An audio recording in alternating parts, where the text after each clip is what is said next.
నమస్కారం. Welcome to LNR media. నేను సహస్ర. So ఈ రోజు మనం టీసాట్ లో ఉన్నాము. టీసాట్ సిఇఓ అలాగే జర్నలిస్ట్ యూనియన్ అధ్యయన వేదిక అధ్యక్షుడు బోధనపల్లి వేణుగోపాల్ గారు ఉన్నారు. మరి టీసాట్ కి సంబంధించిన విషయాలు అలాగే జర్నలిస్ట్ యూనియన్ కి సంబంధించిన విషయాలే కాకుండా ప్రస్తుతం నడుస్తున్నటువంటి కాంగ్రెస్ ప్రభుత్వ పరిపాలన గురించి పూర్తిగా డీటెయిల్ గా మాట్లాడదాం. నమస్తే అండి. జర్నలిస్ట్ అధ్యయన అధ్యక్షుడిగా ఉండి టీసాట్ సిఇఓగా ఎదగడానికి ఎటువంటి ఫేసెస్ మీరు పడాల్సి వచ్చింది? ఎటువంటి కష్టం మీ వెనకాల జరిగింది? ఎట్లా మీకు ఇదంతా జరిగిందంట ప్రాసెస్? ఇప్పుడు నేను తెలంగాణ జర్నలిస్టుల అధ్యయన వేదిక పెట్టినప్పుడు ఒక లక్ష్యంతో పెట్టినాం. అప్పుడు కేసీఆర్ గారు ముఖ్యమంత్రిగానే రెండోసారి గెలిచిన తర్వాత ఇది మొదటిసారి ఎట్లాగో తెలంగాణ కొత్తగా ఏర్పడింది కాబట్టి రాష్ట్రం కేసీఆర్ గారికి పూర్తిగా జర్నలిస్టులు కానీ లేకపోతే తెలంగాణలో ఉన్న సివిల్ సొసైటీస్ కానీ ఇవన్నీ కూడా పూర్తి స్థాయిలో సపోర్ట్ చేసినాయి. సో రెండోసారి కేసీఆర్ గారు అధికారంలోకి వచ్చిన తర్వాత కొంత డెమోక్రటిక్ అనేది కొంత ఆయన అంటే ఇందిరా పార్క్ ఎత్తేయడము, కొంత ఏకపక్షంగా పోవడము, కొంత దిగ్బంధాలు, ఇట్లాంటివి కూడా నిర్బంధాలు ఇవన్నీ కూడా జరుగుతున్న క్రమంలో మేము అనుకున్నాము అసలు జర్నలిస్టులు ఎవరు కూడా ప్రశ్నించే పరిస్థితి అయితే లేదు. జనరల్గా మేము అధ్యయన వేదిక పెట్టి ఖచ్చితంగా ప్రతి అంశం మీద రౌండ్ టేబుల్ సమావేశాలు పెట్టాలి. కనీసం రౌండ్ టేబుల్ అన్న పెట్టే అవకాశం అన్న తీసుకొని అభిప్రాయాలు ఆ రౌండ్ టేబుల్స్ ద్వారా అంటే ఫోరం ద్వారా మొత్తం అధ్యయన వేదిక ద్వారా అభిప్రాయాలు వ్యక్తం చేయాలి అనే దాని మీద మేము ఒక లక్ష్యంతోనే స్థాపించి దాదాపు 45 మీటింగ్స్ పెట్టాం. ఎక్కువగా మేము ఇరిగేషన్ మీద, అదేవిధంగా పోడు భూముల మీద, అనేక రకాల అంశాల మీద మేము మీటింగ్స్ పెట్టి ఆనాడు ఈ ప్రభుత్వం కేసీఆర్ గారు దృష్టికి తీసుకెళ్లే ప్రయత్నం చేసినాం. మేము ధరణి మీద ఒక 5-6 మీటింగ్లు పెట్టాం. సో ఇట్లా ఎవరు పెట్టని సమయంలో అంటే గతంలో కొంతమంది తెలంగాణ వచ్చిన గతంలో చాలా జరిగింది, కానీ జర్నలిస్ట్గా మనము ఎవరము ఎందుకు మాట్లాడకూడదు అనే దాని మీద ఆ ఉద్దేశంతో మేము పెట్టి ఆ ప్రభుత్వం దృష్టికి తీసుకెళ్లే ప్రయత్నం చేసినాం. ఆ క్రమంలో మేము చేసే కార్యక్రమాలు మేము చేసినాం. సో ఎన్నికలు జరిగిన సమయంలో కాంగ్రెస్ ప్రభుత్వం వచ్చింది. అందరూ తెలుసు, రేవంత్ రెడ్డి గారు ముఖ్యమంత్రి అయ్యారు. సో ఆ క్రమంలో కాంగ్రెస్ ప్రభుత్వం ఏర్పడిన తర్వాత రేవంత్ రెడ్డి గారు నన్ను టీసాట్ సిఇఓగా అపాయింట్ చేశారు. సో ఇది నాకంటే ప్రత్యేకంగా ముఖ్యమంత్రి గారికి నా యొక్క మీరు నియమించినందుకు కృతజ్ఞతలు తెలుపుతూ, సో ఆయన ఇచ్చిన బాధ్యతను డెఫినెట్గా ఇది సక్సెస్లో మేము నడిపించాలనేది టీసాట్ను సక్సెస్లో నడిపించాలని ఒక ప్రయత్నం చేస్తున్నాం. సో ఇక ఎదిగే క్రమంలో రకరకాలుగా మనం ఫస్ట్ జర్నలిస్ట్గా వచ్చినాము. సో జర్నలిస్ట్గా వచ్చి ఖచ్చితంగా మనం ఈ ఫీల్డ్లో ఎదగాలి, ఈ ఫీల్డ్లో ఎదిగిపోవాలని అనుకున్నాము. ఆ లక్ష్యంతో ముందుకు వచ్చినాము. పోతున్న క్రమంలో అధ్యయన వేదిక పెట్టడము, కొంత మూమెంట్లో తెలంగాణ మూమెంట్లో అప్పుడు జర్నలిస్ట్గా ఢిల్లీలో పనిచేయడము, సో ఇవన్నీ కూడా మేము ఈ కార్యక్రమాలు చేసాం. కొంత గుర్తింపు జర్నలిస్ట్గా నాకు గుర్తింపు కూడా వచ్చింది. సో అందులో భాగంగా ఆ గుర్తింపులో క్రమంలోనే ఇలా ముఖ్యమంత్రి గారు నన్ను గుర్తించి టీసాట్ సిఇఓగా నియమించాలని నేను భావిస్తున్నాను. సో మీరు నిజంగానే ఆ టైంలో జర్నలిస్ట్ యూనియన్ కి లీడర్ గా ఉన్నప్పుడు, ఆ అధ్యక్షుడిగా ఉన్నప్పుడు మీ కార్యక్రమాలు ఎవరు చేయని విధంగా మీరు చేశారు. కానీ గత ప్రభుత్వంలో మంత్రులకి ప్రజలకి కేసీఆర్ యొక్క దర్శనం లేదా ఆయన అపాయింట్మెంట్ దొరకడానికి చాలా కష్టమైన టైంలో మీరు కేసీఆర్ దృష్టికి తీసుకెళ్ళడానికి ఎట్లాంటి దర్శనం మీరు అన్నట్టు ఆయన కేసీఆర్ వెళ్ళడానికి ఒకే దర్శనం లేదు కాబట్టి, సో ప్రజా సంఘాలు కానీ ఇవన్నీ కూడా ఎవరు కలవడానికి అవకాశం లేదు.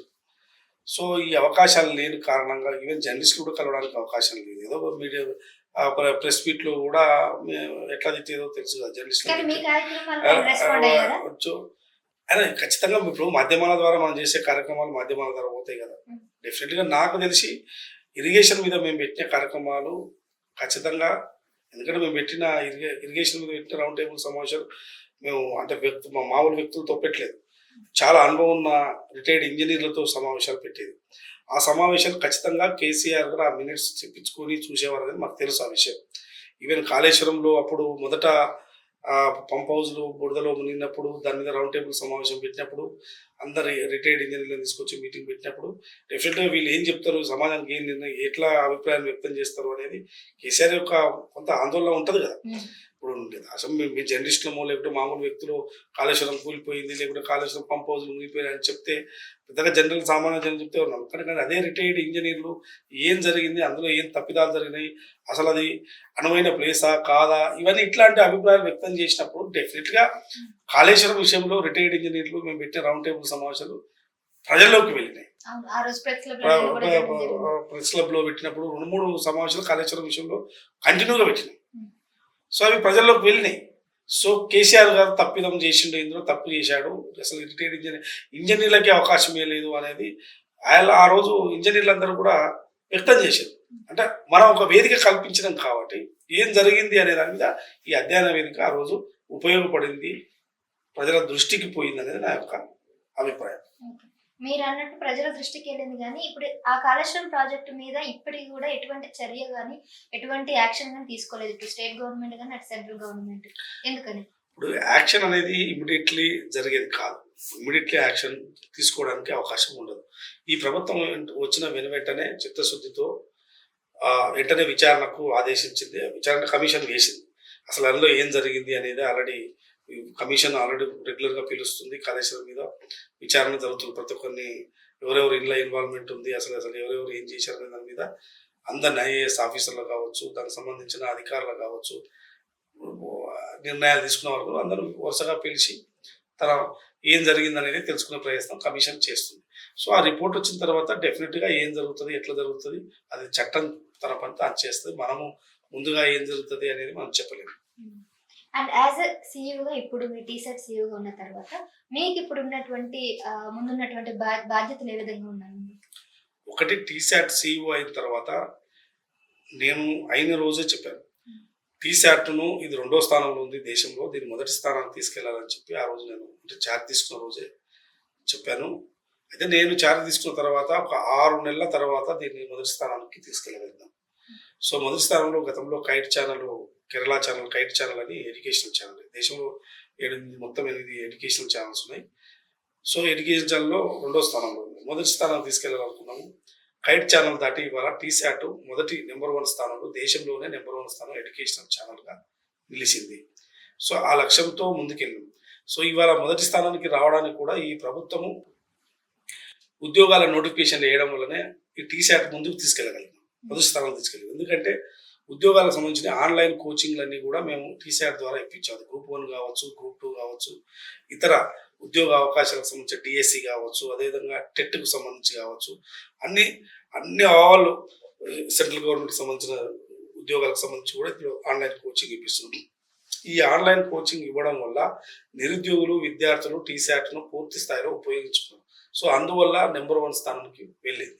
అదేవిధంగా ఈ మధ్య కాలంలో జనరల్ స్టడీస్ ఫర్ ఆల్ అని చెప్పి ఒక ప్రోగ్రామ్ తీసుకున్నాం. ఏ కాంపిటేటివ్ ఎగ్జామ్ రాసినా ఉపయోగపడేలా జనరల్ స్టడీస్ ఫర్ ఆల్ అని ప్రోగ్రామ్ తీసుకున్నాం. డైలీ అది ప్రోగ్రామ్ కొనసాగుతుంది. దానికి వ్యూవర్షిప్ బాగా ఉన్నది. సో అదేవిధంగా స్ఫూర్తి అనే ఒక ప్రోగ్రామ్ తీసుకున్నాం. దేశంలో ఉన్న మన అందరికీ ఆదర్శమూర్తులు ఎవరైతే ఉన్నారో వారితో స్పెషల్గా ఇంటర్వ్యూ చేయడం అది తెలంగాణ కావచ్చు నేషనల్ కావచ్చు ఎవరైనా టీశాట్ ద్వారా పరిచయం చేసి ఆల్రెడీ వాళ్ళ పెద్ద ఆదర్శం సో వారిని టీశాట్ ద్వారా ఇంటర్వ్యూ చేయడం. సో స్ఫూర్తిగా ఆ ప్రోగ్రామ్ తీసుకుని వారు మార్గదర్శనం కావచ్చు అనేక రకాలుగా సైంటిస్టులు కావచ్చు ఎడ్యుకేషన్లో కావచ్చు అదేవిధంగా ఇండస్ట్రీలో కావచ్చు రకరకాల వివిధ రంగాల్లో స్పోర్ట్స్ రంగంలో ఉండొచ్చు వివిధ రంగాల్లో వాళ్ళు నిష్ణాతులైన వారిను మార్గదర్శకులు కావచ్చు ఆదర్శం కావచ్చు అందరిని తీసుకొచ్చి ఇక్కడ టీశాట్లో స్ఫూర్తి అనే ప్రోగ్రామ్తో చేస్తున్నాము.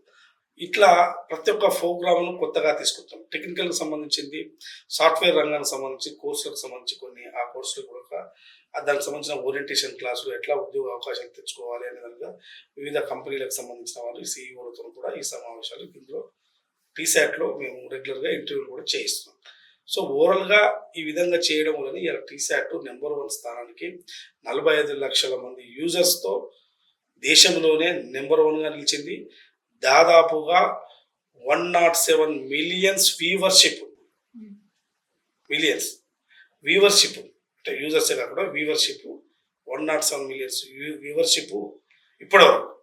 సో ఇట్లా ఈ విధంగా కొత్త ప్రోగ్రామ్ తీసుకోవడం వల్లనే ఇంత వ్యూవర్షిప్ను ఇంత యూజర్స్ను టీశాట్ ఇవాళ చేయగలిగింది. ముందంజలో నెంబర్ 1 స్థానంలో ఉందని నేను చెప్పగలను.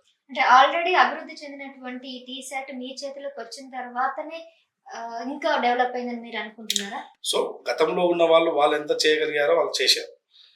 దానికి మించి మనం చేయాలని ఒక ప్రయత్నం మనం ఎవరైనా వచ్చినప్పుడు అనుకుంటాం. సో వాళ్ళకు ఉండే అవకాశాలతో వాళ్ళు చేయాలి. గతంలో కూడా టీశాట్ కి చాలా మంచి పేరు వచ్చింది. నేనేమంటే గతంలో వాళ్ళు ఎంత చేయాలో వాళ్ళు చేయగలిగారు. కంటెంట్కి సంబంధించి స్కూల్ ఎడ్యుకేషన్ సంబంధించిన కంటెంట్ కానీ మేము వచ్చిన తర్వాత ప్రభుత్వం నోటిఫికేషన్లు వేయడం వల్ల మేము ఆన్లైన్ కోచింగ్ ఇప్పుడు గత ప్రభుత్వంలో కూడా ఉద్యోగ అవకాశాల సంబంధించిన నోటిఫికేషన్లు వేస్తే వాళ్ళు కూడా చెప్పించే వాళ్ళేమో.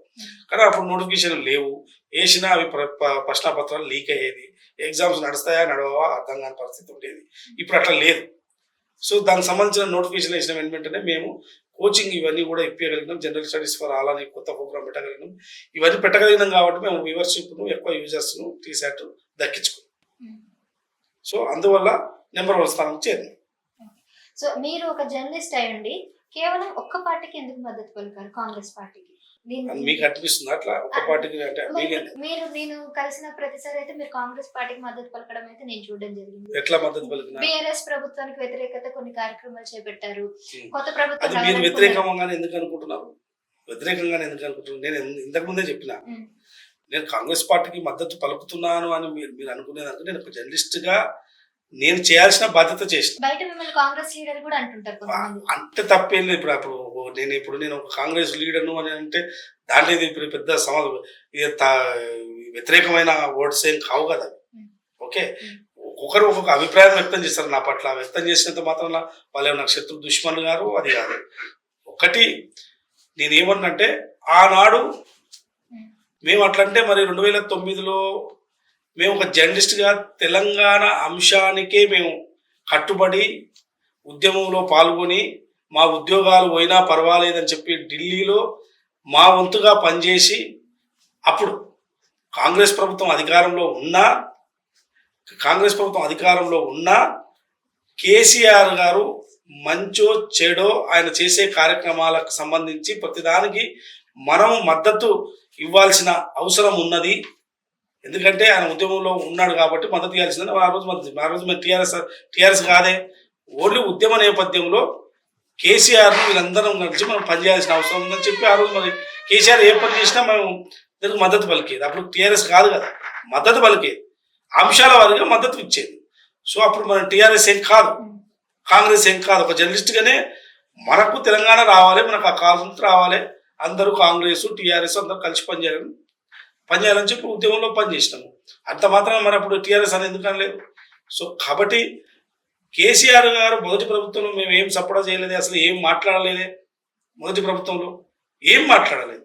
రెండో ప్రభుత్వం వచ్చిన తర్వాత ఆయన ఏకపక్షంగా నిర్ణయాలు తీసుకోవడము, విచ్చలవిడి నిర్ణయాలు తీసుకోవడము, తన సొంతంగా ఏది పడితే అది నిర్ణయాలు తీసుకోవడము, తెలంగాణ ఆర్థికాన్ని మొత్తం విధ్వంసం చేసే నిర్ణయాలు తీసుకోవడము, ఇవన్నీ కూడా జరుగుతున్నప్పుడు ఏది మాట్లాడకుండా మీడియానంతా కూడా కట్టడి చేసి తన చేతుల్లోకి తీసుకునే ప్రయత్నం జరిగినప్పుడు డెఫినెట్గా మనం ఎవరెవరు ప్రశ్నించాలని చెప్పి అధ్యయనం పెట్టి ప్రశ్నించినాము. అభిప్రాయాలు వ్యక్తం చేయాలి. మేధావులంతా మనం ఎందుకు కూర్చోవాలని చెప్పి మేధావులను పిలిచేది, తెలంగాణలో ఉన్న ఇంటలెక్చువల్స్ అంతా పిలిచేది, మీటింగ్ పిలిచేది. వాళ్ళకు మాట్లాడాలని, కానీ ఎవడు పిలుస్తలేరు ఏందనేది ఉంటుంది కదా. సో ఆ వేదిక మీద పిలిచేది, వాళ్ళు మాట్లాడేది. డెఫినెట్గా మాట్లాడినప్పుడు అది ప్రభుత్వానికి వ్యతిరేకంగా ఉండొచ్చు, అది కాంగ్రెస్ పార్టీకి అనుకూలంగా కావచ్చు. అంత మాత్రాన ఓకే. ఇప్పుడు నేను ఏమంటున్నా అంటే నేను కాంగ్రెస్ పార్టీకి మద్దతు పలుకుతున్నాను. ఇప్పుడు నేను కాంగ్రెస్ ప్రభుత్వంలో ఉన్నా. ఎస్, ఇప్పుడు కాంగ్రెస్ ప్రభుత్వంలో ఉన్నప్పుడు ఇప్పుడు కాంగ్రెస్ మ్యాన్గానే ఉండాలి. ఇప్పుడు మీరు టీశాట్ CEO గారు మాట్లాడతారా, యాజ్ జర్నలిస్ట్ గా మాట్లాడతారా? నేను ఏది మాట్లాడినా ఒక పౌరునిగానే మాట్లాడతా. ఏదైనా తన అభిప్రాయాన్ని వ్యక్తం చేస్తా. ఓకే, ఇప్పుడు నేను కాంగ్రెస్ ప్రభుత్వంలో ఉన్నాను. నేను అపాయింటెడ్ బై ది కాంగ్రెస్ ప్రభుత్వం. ఓకే, నేను ఇప్పుడు కాంగ్రెస్ ప్రభుత్వంలో ఉన్నా. ఇక నేను దానికి ఏముంది, కాంగ్రెస్ ప్రభుత్వాన్ని డెఫినెట్గా కాంగ్రెస్ ప్రభుత్వం వైపే ఉంటాం కదా. అంతే. దానికి సంబంధించి నేను మాట్లాడితే గతంలో జరిగిన సంఘటనల బట్టి మేము మా అభిప్రాయాలు వ్యక్తం చేసినాం. అంతే తప్ప ఇందులో రకరకాల ఎవరేమనుకున్నా నాకేం అభ్యంతరం లేదు. సరే, ఇప్పుడు మీరు కాంగ్రెస్ ప్రభుత్వంలో ఉన్నారు కాబట్టి కాంగ్రెస్ ప్రభుత్వం గురించి మాట్లాడాల్సిన అవసరం ఉంది. ఇన్ కేస్ ఇప్పుడు ఈ ప్రభుత్వంలో కూడా కొన్ని ప్రజలకి సంబంధించిన నిర్ణయాలు ఏవైనా వ్యతిరేకంగా లేకపోతే ప్రజలకు ఇబ్బంది కలిగేటువంటి నిర్ణయాలు గవర్నమెంట్ తీసుకున్నట్లయితే మీరు యాజ్ ఎ జర్నలిస్ట్ కి వ్యతిరేకిస్తారా, లేదంటే కాంగ్రెస్ ప్రభుత్వంలో ఉద్యోగం చేస్తున్నారు కాబట్టి తల ఉంచుకొని వెళ్తారా? తల ఉంచుడు అవన్నీ అట్లాంటివి కాదు, కానీ ఇది కాంగ్రెస్ ప్రభుత్వం, ప్రజాస్వామ్య ప్రభుత్వం. ఓకే, ఇది ప్రజాప్రభుత్వం. ప్రజలకు వ్యతిరేకమైన నిర్ణయాలు తీసుకోవాలి. కానీ కొన్ని నిర్ణయాలు ఏ నిర్ణయాలు తీసుకోవాలి. ఎవరికైనా సొంత అభిప్రాయాలు ఉంటే మనం ఏం చేయలేము, వ్యక్తిగత అభిప్రాయాలు ఉంటే మనం ఏం చేయలేము. ఇది ప్రజాప్రభుత్వం. ప్రభుత్వ వ్యతిరేక నిర్ణయాలు ఉండవు, ప్రజల అభిప్రాయంతోనే ముందుకెళ్తుంది. సో ఆ నిర్ణయాలు వచ్చినప్పుడు చూద్దాం. మీరు ప్రజలకు వ్యతిరేకంగా ఏ ప్రభుత్వం తీసుకోరు. జనరల్గా ఒకటి నిర్బంధాలు ఇవి గతంలో జరిగినాయి కాబట్టి ఆ నిర్బంధాలకు సంబంధించి మనం మాట్లాడడం జరిగింది. తెలంగాణ యొక్క బడ్జెట్ను దోసుకుంటున్నారు కాబట్టి జరిగింది. గతంలో మనం కాళేశ్వరం సంబంధించి కావచ్చు, ధరణికి సంబంధించి కావచ్చు, పొడుగు భూములకు సంబంధించి కావచ్చు, అనేక అంశాలపైన కొంత వ్యతిరేకంగా పోయింది కాబట్టి ఆ రోజు మనం అభిప్రాయం వ్యక్తం చేసాం. సో ఇవాళ కాంగ్రెస్ ప్రభుత్వం ఆ నిర్ణయాలు తీసుకోరు. ఇది ఉమ్మడి నిర్ణయాలు ఉంటాయి. ఇక్కడ ఏకపక్షంగా ఫామ్ హౌస్లో కూర్చొని నిర్ణయాలు తీసుకోరు కాంగ్రెస్ ప్రభుత్వంలో. సో ఉమ్మడి నిర్ణయాలు ఉంటాయి. క్యాబినెట్లో చర్చ ఉంటుంది. క్యాబినెట్లో చర్చించిన తర్వాత నిర్ణయాలు తీసుకుంటారు. గతంలో క్యాబినెట్లో నిర్ణయాలు ఎవరు మంత్రులు తమ అభిప్రాయాలు ఎవరు చెప్పే అవకాశం లేదు. అభిప్రాయాలు చెప్పినా అవి జరిగేవి కావు. మీకు అనిపిస్తుందా ఈ 1 year లో చాలా మార్పులు వచ్చాయి కాంగ్రెస్ ప్రభుత్వం వచ్చిన తర్వాత? గతంలో చేయలేనివన్నీ కూడా వీళ్ళు చేస్తున్నారని మీకు డెఫినెట్ గా చేస్తారు. ఒక్క విషయంలో అయితే మేము యాక్సెప్ట్ చేస్తాం, ఆ రోజు రాజు దగ్గరికి వెళ్ళడానికి వీల్లేదు, కానీ ఈసారి ప్రజల వద్దకు పరిపాలన అన్నట్టు ప్రజాపాలన తీసుకురావడం జరుగుతుంది. అన్ని తీసుకొస్తున్నారు. ప్రజలకి ఒక సమస్యలను అక్కడి వరకు తీసుకెళ్తున్నారు, కానీ సమస్యలు పరిష్కరించడానికి మాత్రం లేట్ అవుతుందని అంటే ఏమంటారు? డెఫినెట్ గా ఒకటి, ముందు ప్రభుత్వాన్ని కలిసి చెప్పుకోవడానికి, ముందు అభిప్రాయం చెప్పుకోవడానికి అవకాశం అయితే ఈ ప్రభుత్వంలో ఉంది. అది ప్రజావాణిలో కానీ, ఇటు పార్టీ గాంధీ భవన్కి వెళ్ళి చెప్పుకోవడం కానీ, అటు ముఖ్యమంత్రి స్థాయిలో ఏమైనా సమస్యలు ఉంటే ముఖ్యమంత్రి స్థాయి దగ్గరికి తీసుకెళ్ళడం కానీ, మంత్రుల స్థాయిలో ఉంటే మంత్రులు, ఎమ్మెల్యే స్థాయిలో తమ అభిప్రాయాలు చెప్పుకోవడానికి అవకాశం ఉన్నది. సో వచ్చిన అభిప్రాయాన్ని ఎట్లా, ఒకవేళ సమస్య ఉంటే ఒక అభిప్రాయం వచ్చింది అనుకోండి, దాన్ని పరిష్కరించడానికి కొంత సమయం పడుతుంది. పట్టిన క్రమంలో ఒకవేళ సమస్యను ఎట్లా సాల్వ్ చేయాలనుకే దానికి కూడా కొన్ని పెద్ద సమస్యలు ఏమైనా ఉంటే దాని మీద గ్రూప్ ఆఫ్ మినిస్టర్స్ వేసి కూడా ఆ సమస్యను పరిష్కరించాలని చెప్పి ప్రభుత్వము మంత్రివర్గ ఉపసంఘాలు వేసి కూడా ఆ సమస్యలు పరిష్కరించే ప్రయత్నం చేస్తుంది రకరకాలుగా. సో ఒక్కోసారి సమస్యలు వచ్చినప్పుడు ఒకేసారిగా 1 dayలో పరిష్కారం కావు. ఒకవేళ ఒక పరిష్కారాన్ని ఇమీడియట్ తీసుకుంటే, ఆ మార్గం తీసుకుంటే దాని వల్ల వచ్చే రెపర్కేషన్స్ ఏందనేది కూడా చూసుకోవాలి. సో ఇవన్నీ కూడా మార్గాలు చూసుకొని ప్రయత్నం చేస్తుంది. సో ఈ ప్రజాప్రభుత్వంలో ముందు ప్రజల యొక్క అభిప్రాయానికి గౌరవం ఉన్నది. సో ఆ గౌరవం దొరికినప్పుడు డెఫినెట్గా సమస్య పరిష్కారం అవుతుంది. అటో ఇటో లేట్ కూడా కావచ్చు, అయినా సమస్యకు పరిష్కారం దొరుకుతుంది. ఓకే, సో ఇంకా ఫైనల్ ఒకటి సార్, టీసాట్ సిఇఓగా మీరు ఉన్నారు కాబట్టి నెక్స్ట్ అంటే ఎడ్యుకేషన్ విషయంలో కానీ, నోటిఫికేషన్ విషయంలో కానీ ఎట్లా అంటే భరోసా ఇవ్వగలుగుతున్నారు? ప్రభుత్వం నుంచి మీకేం అంటే మాకు కావాల్సిన డిమాండ్స్ కానీ, మాకు కావాల్సినవన్నీ మీరేమైనా ప్రభుత్వం నుంచి తీసుకొచ్చే అవకాశం ఉందా? డెఫినెట్గా టీసాట్ ద్వారా ఎడ్యుకేషన్ సంబంధించి భవిష్యత్తులో, ఇప్పుడు స్కూల్ ఎడ్యుకేషన్ సంబంధించి టీసాట్ అందిస్తుంది. భవిష్యత్తులో హైయర్ ఎడ్యుకేషన్ సంబంధించి కూడా టీసాట్ ద్వారా అందించాలని చెప్పి మేము ఇప్పటికే ఉన్నత విద్యా మండలితో ఒప్పందం చేసుకున్నాం.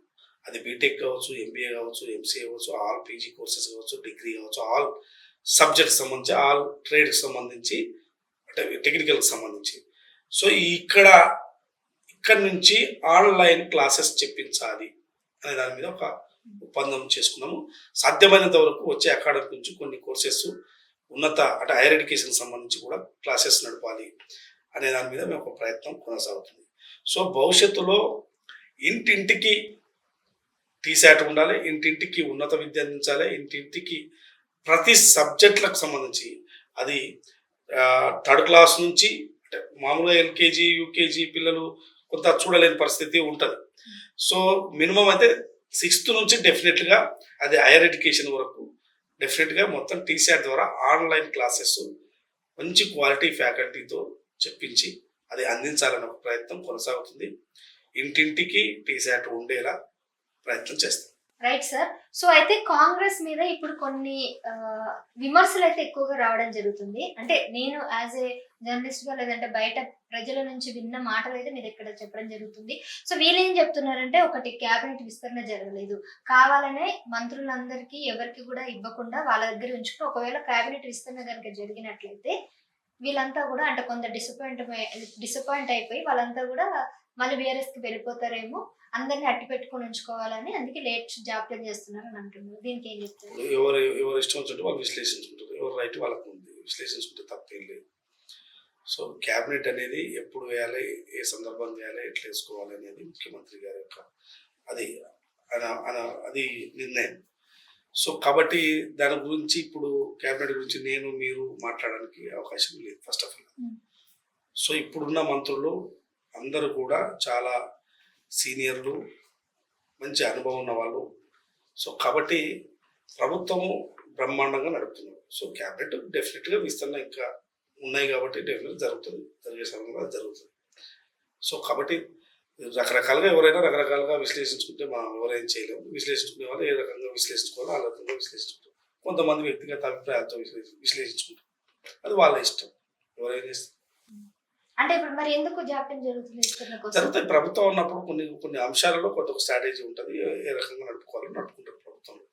దాని గురించి జాప్యం జరుగుతుంది ఏంటి అనేది ఇప్పుడు ప్రభుత్వం నడుస్తుంది కదా, మంత్రులతో నడుస్తుంది కదా, ఉన్న మంత్రులతో నడుస్తుంది కదా, బ్రహ్మాండంగా నడుస్తుంది కదా. సో ఏ టైంలో వేయాలో ఆ టైంలో డెఫినెట్గా మంత్రివర్గ విస్తరణ జరుగుతుంది. 2.5 ఏళ్ళు ఒక ముఖ్యమంత్రి 2 నెలలు ఇంకొక ముఖ్యమంత్రి రాబోతున్నారు. అది ఇప్పుడు రకరకాలుగా ఇంతకుముందే చెప్పిన ఎవరి అభిప్రాయాలు వాళ్ళకు ఉంటాయని చెప్తున్నా. ఎవరి అభిప్రాయాలు వాళ్ళకు ఉంటాయి, అది వాళ్ళ ఇష్టం, వాళ్ళ వ్యక్తిగతంగా వదిలేయాలి. అభిప్రాయాలతో ఇక్కడ కాదు కదా ప్రభుత్వం ఎట్లా నడుస్తుంది, ప్రజలకు ఇచ్చిన హామీలు ఎట్లా నెరవేర్చాలనే బాధ్యతలో ప్రభుత్వం ఉన్నది. క్యాబినెట్ లో ఎవరికి కూడా ఒక మైనారిటీకి ఒక పోస్ట్ కానీ లేదంటే లంబాడికి కానీ ఒక పోస్ట్ కానీ ఇవ్వకపోవడానికి ఎన్ని కారణాలు ఉన్నాయి? ఇప్పుడు డెఫినెట్గా ఉన్నాయి కదా, మిగతా ఉన్నాయి కాబట్టి ఇవ్వడానికి ఎవరెవరికి ఎట్లా కూర్పు చేయాలనే దాని మీద ఆలోచన ఉన్నది. సో డెఫినెట్ గా అన్ని జరుగుతాయి, చూస్తారు కదా, త్వరలోనే జరుగుతాయి. ఈ రోజు కవిత గారు ఏమన్నారంటే బీజేపీ కాంగ్రెస్ ఒకటే, కాంగ్రెస్ ఫేక్ అయితే బీజేపీ డీ ఫేక్ అన్నట్టుగా ఆమె వ్యాఖ్యానించారు. ఎవరు ఫేక్ ఏంది అనేది ఇప్పుడు ప్రజలు తేల్చేసారు ఆల్రెడీ. వాళ్ళకు అసెంబ్లీ ఎన్నికల్లో తీర్పు వచ్చింది, మళ్ళీ పార్లమెంట్ ఎన్నికల్లో ఆయనతో పోయింది, ఒక సీటు కూడా రాలేదు. ఇప్పుడు మాట్లాడే దాని మీద మనం ప్రతిదాని మీద మాట్లాడితే ఎవరేం చేస్తారు? వాళ్ళు ఇప్పుడు మొత్తం ప్రజలంతా ఏమనుకుంటున్నారు, ఇలా బీజేపీ బీఆర్ఎస్ ఒకటే అనుకుంటున్నారా లేదా బయట BJP BRS Revanth Reddy BJP కూడా ఒకటే అని నేను అనేది ముఖ్యమంత్రి గారే కాకుండా బయట జనాలు కూడా అనుకుంటున్నారు కదా బీజేపీ బీఆర్ఎస్ అంతా ఒకటే అని. మరి దానికేం సమాధానం? వాళ్ళే బీజేపీకి మొత్తం ఓట్లు వేయించి వాళ్ళు మొత్తం యంత్రాంగం అంతా పనిచేయించి ఎంపీలను గెలిపించే ప్రయత్నం చేసినది. వాళ్ళకి ఒక సీట్ రాకపోయినా పర్వాలేదు, బీజేపీ గెలిచేసారని అనుకున్నారు, అది అయిపోయింది కదా. సో అవి జనరల్ గా పొలిటికల్ కామెంట్స్ వాళ్ళు చేస్తుంటారు. అండ్ ఇంకొక విషయం ఏంటంటే కాంగ్రెస్ ప్రభుత్వం వచ్చిన తర్వాత ఈ నోటిఫికేషన్ ఏదైతే ఇస్తామని చెప్పారో స్టూడెంట్స్ కి అది ఇంకా రాలేదు. వీళ్ళేమో 54,000 పోస్టులు ఇస్తామని ఎక్కడికంటే అక్కడ ప్లకార్డులు పెడుతున్నారు. మీరేమో టీసాట్ ద్వారా నోటిఫికేషన్ ఇవ్వడం ఇంత ఉంది అది అని చెప్తున్నారు. సో దీంట్లో ఎంత వాస్తవం ఉంది, ఎంత అవాస్తవం ఉంది? కాంగ్రెస్ ప్రభుత్వం వచ్చిన తర్వాత 50,000 ఉద్యోగాలు ఇచ్చిందన్నమాట వాస్తవం. సో జాబ్ క్యాలెండర్ కూడా రిలీజ్ చేసింది. సో ఉద్యోగాలు ఖాళీ అయిన కొద్దీ, ప్రభుత్వంలో ఉద్యోగాలు ఖాళీ రిటైర్డ్ అయిపోతున్న వాళ్ళని ఏ డిపార్ట్మెంట్ లేదు ఖాళీ అవుతున్న కొద్దీ వారందరినీ కూడా ఖాళీ అవుతున్న కొద్దీ కూడా జాబ్ క్యాలెండర్ ద్వారా రిలీజ్ చేయాలని చెప్పి నోటిఫికేషన్ ఇవ్వాలని చెప్పి ప్రభుత్వం జాబ్ క్యాలెండర్ రిలీజ్ చేసింది. ఇప్పుడు ఎంతమంది పోస్టులు రాబోతున్నాయని కూడా రిలీజ్ చేసింది. జాబ్ క్యాలెండర్ ప్రకారం ఈ ప్రభుత్వం నోటిఫికేషన్ వేస్తున్నది. సో ఇందులో ఎవరికి ఎటువంటి అనుమానాలు అవసరం లేదు. కానీ బయట నుంచి మాత్రం ఇంకా మీ మీద అంటే మెయిన్ గా కాంగ్రెస్ ప్రభుత్వం మీద కావాలని జాప్యం చేస్తున్నారు. ఇటు 6 గ్యారెంటీలు సరిగ్గా ఇవ్వలేదు, స్టూడెంట్స్ కి అన్యాయం చేశారు, పైగా రైతు బంధు విషయంలో కూడా అన్యాయం చేస్తారు, ఎవరికి డబ్బులు ఇవ్వలేదు. ఇవన్నిటి కూడా ఇప్పుడు ఇలా వాళ్ళ బీఆర్ఎస్ వాళ్ళు మాట్లాడుతున్న అంశాలు మీరు అడుగుతున్నది కొత్తగా ఏం లేదు. బీఆర్ఎస్ మాట్లాడుతున్నది ఏంటి అంటే వాళ్ళు ఈ ప్రభుత్వాన్ని ఏదో బ్లేమ్ చేయాలనే ప్రయత్నంలో ఉన్నారు తప్ప, ఎందుకంటే వచ్చిన వెనువెంటనే ఈ ప్రభుత్వాన్ని కూలగొడతామన్నారు. ఫస్ట్ కూలగొడతాం అట్లా అనొచ్చు, అట్లా ప్రజలు ఇచ్చిన తీర్పును కూలగొడతామన్నారు. సో వాళ్ళు ఏ సంఘటన చేసినా వాళ్ళు కొంత అక్కస్తో ఉన్నారు, అక్కస్తో ఇవన్నీ మాట్లాడుతున్నారు తప్ప వాళ్ళకన్నా 100 రెట్లు బెటర్గా ఈ ప్రభుత్వం నడుస్తుంది, 100 రెట్లు బెటర్గా ఈ ప్రభుత్వం నడుస్తుంది. సో జాబ్ క్యాలెండర్ విషయంలో కానీ ఇచ్చిన హామీల విషయంలో ఒక్కొక్కటిగా అమలు చేసుకుంటూ పోతుంది. ఒక 1 ఇయర్లో కొన్ని హామీలు, మళ్ళీ 1 ఇయర్లో కొన్ని ఇచ్చిన మేనిఫెస్టోని మొత్తం ఈ 5 ఇయర్స్లో కంప్లీట్ చేయాలని ఒక దృక్పథంతో బాధ్యతతో ఈ ప్రభుత్వం ముందుకెళ్తుంది.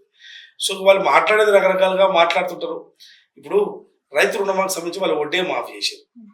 వడ్డే 4 విడతలుగా చేసింది. ఈ ప్రభుత్వం ఏకకాలంలో మాఫీ చేసింది. అక్కడో ఇక్కడో ఎవరైనా టెక్నికల్గా కాకుండా అవి ఎట్లా రెక్టిఫై చేయాలన్న ప్రయత్నంలో ప్రభుత్వం చేస్తున్నారు.